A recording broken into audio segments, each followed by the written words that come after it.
வணக்கம். அன்பு நேயர்களுக்கு எனது இனிய வணக்கங்கள். ரிஷபம் ராசிக்கார நேயர்களே, நம்ம இன்னைக்கு வீடியோ பதிவுக்குள்ள முழுமையாக போகிறதுக்கு முன்னாடி அந்த முருகப்பெருமான மனதார வேண்டிக்கிட்டு அவரோட அருளாசியோட வீடியோ பதிவுக்குள்ள போகலாங்க. ஓம் முருகா போற்றி, ஓம் முருகா போற்றி, ஓம் முருகா போற்றி, என்னை காக்கும் வடிவேலனே போற்றி. கண்டிப்பாங்க, இனி உங்களுக்கு நல்லதே நடக்கும், நல்லது மட்டும்தான் நடக்கும்.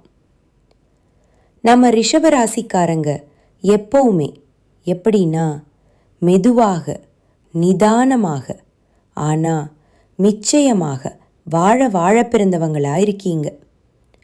உங்கள் உழைப்பாலேயே வெற்றி அடையக்கூடியவங்களா நீங்கள் வாழ்ந்துக்கிட்டு இருக்கீங்க. அடுத்தவங்க யாராவது ஒரு காரியத்தை பார்த்து இது நம்மால் முடியாது அப்படின்னு ஒதுக்கி வச்ச வேலையை கூட நீங்கள் ரொம்ப அழகாக திட்டம் தீட்டி முயற்சி பண்ணி அந்த காரியத்தில் பெரிய வெற்றியை அடையக்கூடிய வல்லமை படைத்தவங்களாக இருக்கீங்க. உங்கள் வாழ்க்கையில் நட்புக்கு அவ்வளவு முக்கியத்துவம் கொடுப்பீங்க. நண்பனுக்காக உயிரையே கொடுக்கக்கூட நீங்கள் தயங்க மாட்டீங்க. தலைமை பண்புக்கு ரொம்பவும் பொருத்தமானவங்களா நீங்கள் இருக்கீங்க. மற்றவர்களோட உணர்வுகளுக்கு நீங்கள் கொடுக்குற மதிப்பும் மரியாதையும் ரொம்பவே அதிகம். இவ்வளவு நற்குணங்களை கொண்ட ரிஷபராசி அன்பர்களே, எல்லாரும் நல்லா இருக்கீங்களா? ஏங்கம்மா, நீங்கள் வேற எங்களை பார்த்து இப்படி ஒரு கேள்வியை கேட்குறீங்களே, எங்களை பார்த்தா நலமா இருக்கிற மாதிரியா தெரியுது. எங்கள் வாழ்க்கையில் ஒவ்வொரு நாளும் பலவிதமான பிரச்சனைகளை சந்திச்சுக்கிட்டு இருக்கோம். நாங்களே ஏன் பிறந்தோம் அப்படின்னு கஷ்டப்பட்டுட்டு இருக்கோம். எங்களை பார்த்து நலமா இருக்கீங்களான்னு கேட்குறீங்களே அப்படின்னு நீங்கள் கண்ணீர் விடுறது எனக்கு நல்லாவே புரியுதுங்க. ரிஷபராசிக்காரர்களே, மனசை தளர விடாதீங்க. இனி வரக்கூடிய காலங்களில் உங்கள் வாழ்க்கையில் இருக்கக்கூடிய இந்த இக்கட்டான சூழ்நிலைகள் எல்லாமே கானல் நீராக அப்படியே மறைஞ்சு போக போகுது. உங்களுடைய நீண்ட கால கனவுகள் ஆசைகள் எல்லாமே ஒன்று விடாமல் நிறைவேறப் போகுது. திருமணம் ஆகாதவங்களுக்கு இருந்த தடைகள் எல்லாம் நீங்கி சீக்கிரமே கெட்டி மேளம் கொட்டப் போகுது. குழந்தை பாக்கியம் இல்லாதவர்களுக்கு மழலை செல்வம் கிடைக்க போகுதுங்க.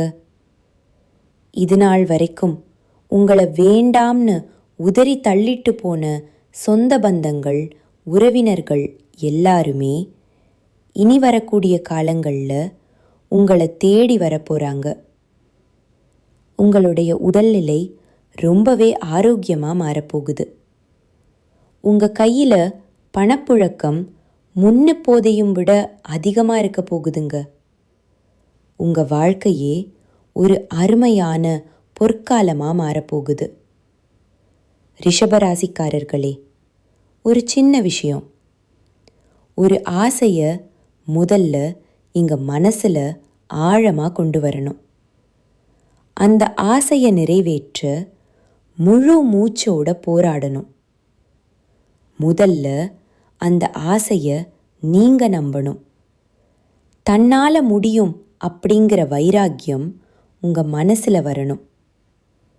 மற்றவங்க உங்களை குழப்ப முயற்சி செஞ்சாலும் அவங்க பேச்சை நீங்கள் கேட்காம விலகி இருக்கணும். கெட்ட குணங்கள் உடையவர்களை விட்டு தள்ளி இருங்க. நீங்கள் சொல்கிறத மதிக்காதவங்களை விட்டு விலகி இருங்க. அப்பத்தான் நீங்கள் வாழ்க்கையில் பெரிய வெற்றியை அடைய முடியும். அப்புறம் ஒரு முக்கியமான குறிப்பு. ரிஷபராசிக்காரங்க உங்கள் வீட்டை எப்பவுமே ரொம்ப சுத்தமாக வச்சுக்கணும். தேவையில்லாத குப்பை கூலங்களை அப்பப்பவே அகற்றிடணும். வீட்டின் மூலைகளில் குப்பையை சேர்க்கிற பழக்கம் இருந்தால் அதை உடனே மாற்றிக்கோங்க. வீட்டில் ஏசி வச்சுருக்கீங்கன்னா அதோட பில்டரை வாரம் ஒரு முறை கண்டிப்பாக சுத்தம் செய்யணும். உங்களோட ஃபோன் மற்றும் இதர பொருட்களில் தூசி படியாமல் அப்பப்போ தொடச்சி வச்சுக்கோங்க. கொசுவத்தி பயன்படுத்துகிறீங்கன்னா ஒரு குறிப்பிட்ட நேரத்துக்கு அப்புறம் அதை அணைச்சி வச்சிருங்க. வீட்டை சுத்தம் செஞ்சதுக்கு அப்புறமா பாத்ரூம் மற்றும் கழிவறைகளில் எந்த விதமான கெட்ட நாற்றமும் இல்லாமல் பார்த்துக்கோங்க. சாமிக்கு நித்தமும் பூஜை செஞ்சு நல்ல வாசனை மிகுந்த ஊதுபத்திகளை ஏற்றி வைங்க.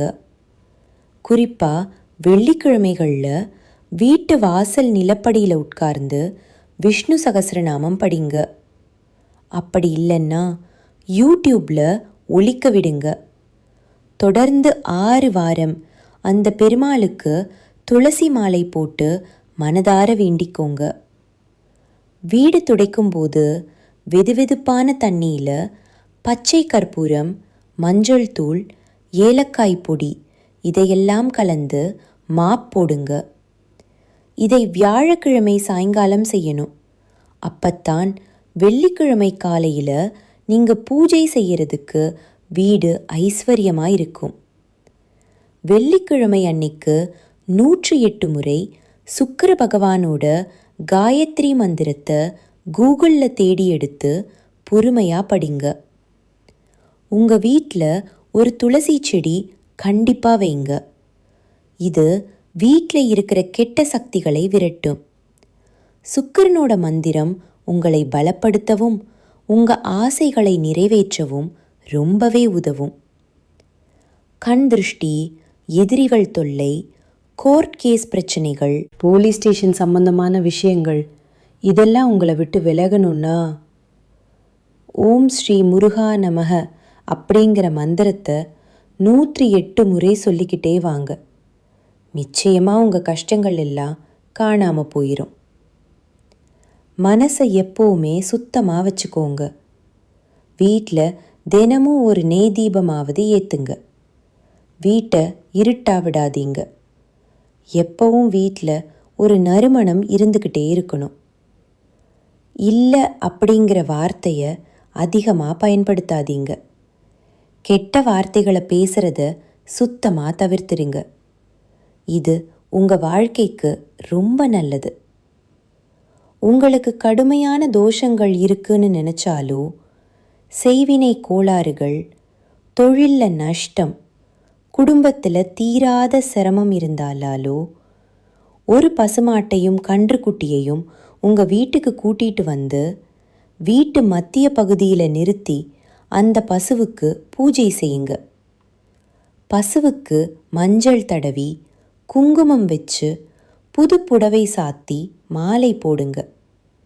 ஒரு வாழை இலையில் பச்சரிசி, வெல்லம், வாழைப்பழம் கலந்து அந்த பசுவுக்கு கொடுங்க. தீப தூபங்கள் காட்டி நமஸ்காரம் செய்யுங்க. நீங்கள் அப்பார்ட்மெண்ட்டில் இருந்தால் வீட்டு வாசலில் கூட இந்த பூஜையை செய்யலாம். வாரத்துக்கு ஒரு முறையாவது வீட்டில் சாம்பிராணி தூபம் காட்டுறது உங்கள் குடும்பத்துக்கு ரொம்ப நல்லது. இது வீட்டில் தேங்கி இருக்கிற கெட்ட சக்திகளை நிச்சயமாக விரட்டி அடிக்கும். உங்கள் வாழ்க்கையே அருமையான வாழ்க்கையாக மாறும். இனி வர காலத்தில் உங்களுக்கு நல்லது மட்டும்தான் நடக்கும். கெட்டதுங்கிற பேச்சுக்கே இடமில்லை. ரிஷபராசிக்காரர்களே, உங்கள் வாழ்க்கையில் கண் திருஷ்டி வராமல் இருக்க சில விஷயங்களை கடைபிடிக்கணும். வீட்டில் நல்லெண்ணெய் விளக்கு தினமும் சாயங்காலம் ஏற்றுங்க. சிவப்பு நிற ஆடைகளை அதிகமாக பயன்படுத்துங்க. செவ்வாய்க்கிழமை தவறாமல் முருகப்பெருமானை வழிபாடு செய்யுங்க. தினமும் வெளியில் கிளம்புறதுக்கு முன்னாடி நெத்தியில் கொஞ்சமாக குங்குமம் வச்சுட்டு போங்க. வாரத்துக்கு ஒரு முறை கடுகு, உப்பு வச்சு திருஷ்டி சுற்றி போடுங்க. வீட்டு வாசலில் திருஷ்டி பொம்மை தொங்க விடுங்க. வீட்டில் வேப்பிலை மாலை வச்சுக்கோங்க. உங்கள் புகழை நீங்களே வெளியில் அதிகம் பேசாமல் மௌனமாயிருங்க. மனசில் பட்டதை உடனே சொல்லாமல் கொஞ்சம் நிதானமாயிருங்க. செவ்வாய்க்கிழமைகளில் அசைவம் சாப்பிட்றதை தவிர்க்கிறது ரொம்பவே நல்லது. எறும்புகளுக்கும் மற்ற உயிரினங்களுக்கும் உணவு தானமாக கொடுங்க. வாரத்துக்கு ஒரு தடவையாவது முருகர் கோயிலுக்கு போயிட்டு வாங்க. தினமும் காலையில் ஓம் சரவண பவ மந்திரத்தை 108 முறை சொல்லுங்க. கோபம் வந்துச்சுன்னா அமைதியாயிருங்க. உடைந்த கண்ணாடி, பழைய தேவையற்ற பொருட்களை வீட்டில் இருந்து உடனே அகற்றிடுங்க. தூக்கத்தை மட்டும் குறைச்சிக்காதீங்க. நேரத்துக்கு சாப்பிடுங்க, நேரத்துக்கு தூங்குங்க. திங்கள் அல்லது செவ்வாய்க்கிழமைகளில் பச்சை பயிறு சுண்டல் செஞ்சு ஏழை எளியவர்களுக்கு தானமாக கொடுங்க. வாரத்துக்கு ஒரு முறையாவது பொன்னாங்கண்ணி கீரையை உணவில் சேர்த்துக்கோங்க. இதையெல்லாம் செஞ்சாலே உங்கள் மேலே கண் திருஷ்டி வரவே வராதுங்க. அப்புறம் குலதெய்வம் எங்கேயோ இருக்குன்னு கவலைப்படாதீங்க. நீங்கள் எங்கே இருந்தாலும் ஒரு தீபம் ஏற்றி வச்சு அந்த ஒளியில் உங்கள் குலதெய்வம் இருக்குன்னு நினச்சி கும்பிடுங்க. குலதெய்வம் தெரியாதவங்க கூட ஒரு நல்ல நாளில் குலதெய்வத்தை நினச்சி தீபம் ஏற்றுங்க. குலதெய்வ வழிபாடு உங்கள் குலத்தையே காக்கும். முதல்ல குலதெய்வம், அப்புறம் இஷ்ட தெய்வம். தினமும் காலையில் எந்திரிச்ச உடனே சூரிய பகவானை நமஸ்காரம் பண்ணுங்க. அவரோட அருளாசி இருந்தால் போதும். மற்ற கிரகங்கள் சாதகமாக இல்லைன்னா கூட பரவாயில்லை. சூரியனோட பிரகாசம் உங்கள் வாழ்க்கையே ஒளியாக மாற்றிடும். உங்கள் கண்ணீர் எல்லாம் கரைஞ்சு போகும். இந்த உலகத்தில் யாருங்க நிஜமான கோடீஸ்வரன்? கோடி கோடியாக பணம் வச்சிருக்கிறவங்களா? இல்லைங்க. யார் ஒருத்தர் நோய் நொடிகள் இல்லாமல், மனக்கவலை இல்லாமல் நிம்மதியாக தூங்குறாங்களோ அவங்க தாங்க இந்த உலகத்தில் சிறந்த கோடீஸ்வரன். அந்த பெரிய யோகம் உங்களுக்கு இந்த மாதம் அமையப்போகுது. இனி உங்கள் வாழ்க்கையில் கவலைக்கு துளி கூட இடமில்லை. எதிர்பாராத நல்ல செய்திகள் உங்களை தேடி வரும். வேலையில் முன்னேற்றம் கிடைக்கும். மேலதிகாரிகளோட நம்பிக்கை உங்களுக்கு கிடைக்கும். பழைய கடன்கள் எல்லாம் அடையிறதுக்கான வழிகள் பிறக்கும். ரிஷபராசிக்காரர்களே, உங்கள் வாழ்க்கையில் இன்னும் நல்லதெல்லாம் நடக்கணும்னா ஒரு பரிகாரம் செய்யுங்க. உங்கள் வீட்டுக்கு பக்கத்தில் இருக்கிற வயதான முதியவர்களுக்கு உங்களால் முடிஞ்ச சின்ன சின்ன உதவிகளை செஞ்சுட்டு வாங்க. இதை நீங்கள் செய்கிறப்போ உங்கள் பாவங்கள் குறைஞ்சு உங்கள் எண்ணம் போல உங்கள் வாழ்க்கை இனிமையாக மாறும். நல்லதே நடக்கும். நன்றி, வணக்கம்.